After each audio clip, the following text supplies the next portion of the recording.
Inson zotini butun xalq orasida sharmanda qiluvchi illatlardan biri yolg'onchilikdir. Bunday kishilarni ko'pchilik yoqtirmaydi. Ularga hech narsa ishonilmaydi. Yolg'onchilar o'zgalarni laqillatdim deb o'ylashadi. Holbuki o'zlari qazigan choqga faqatgina o'zlari tushib qolishadi.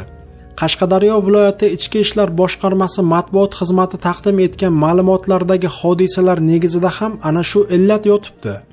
Qashqadaryo viloyati Dehqonobod tumani Ichki ishlar bo'limi boshlig'iga ariza bilan murojaat qilgan fuqaro Gulbibi Choriyeva o'zi uchun foydali, o'zgalar uchun tuhmatga aylanishi mumkin bo'lgan yolg'on jinoyat haqida yozma xabar bergan.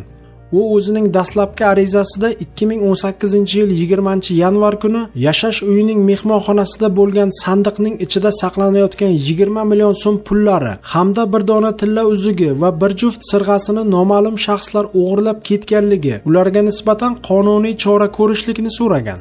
Qayta yozgan arizasida esa batamom boshqacha.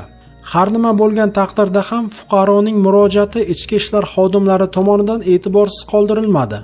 Mazkur holat yuzasidan Dehqonobod tuman Ichki ishlar bo'limi tomonidan tergov-tezkor guruh tashkil etilib, hodisa joyiga chiqildi. Voqea joyida tergovga qadar tekshiruv ishlari amalga oshirilganda, fuqaro Gulbibi Choriyeva ushbu pullarni ukalari va o'g'lidan olganligini ma'lum qilgan bo'lsa-da, biroq ukalari va o'g'li fuqaro Gulbibi Choriyevaga pul bermaganliklari oydinlashdi.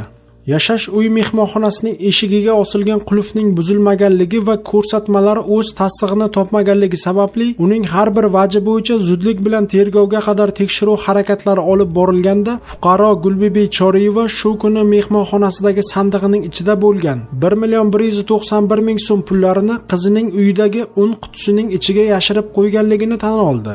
Gulbibi Choriyevaga nisbatan O'zbekiston Respublikasi Jinoyat kodeksining 237-moddasi 2-qismi B bandi bilan jinoiy ish qo'zg'atilib, tergov harakatlari olib borilmoqda.